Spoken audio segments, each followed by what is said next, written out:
Well, developing right now, some residents returning today for the first time following a massive fire at a Fairfield apartment complex. More than a dozen residents were displaced and at least 10 units there were damaged. Yesterday's fire at the village of Wildwood in Britton Lane caused a lot of damage. And Good Morning Tri-State's Jasmine Miner is live now with the cleanup that is expected today. Jasmine, a lot of damage there, a lot of people with nothing really.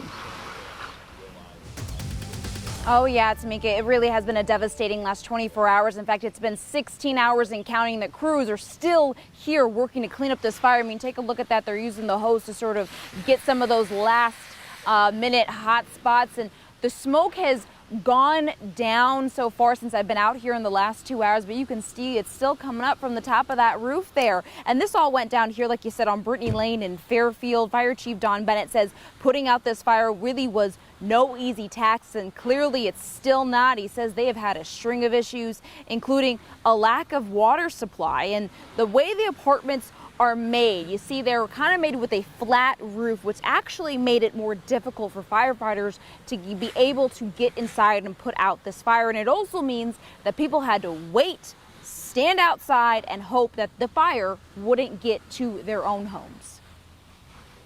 I have never experienced this before. You hear about it, you see it on, TV, but to actually see it, it's scary. It's a really scary thing.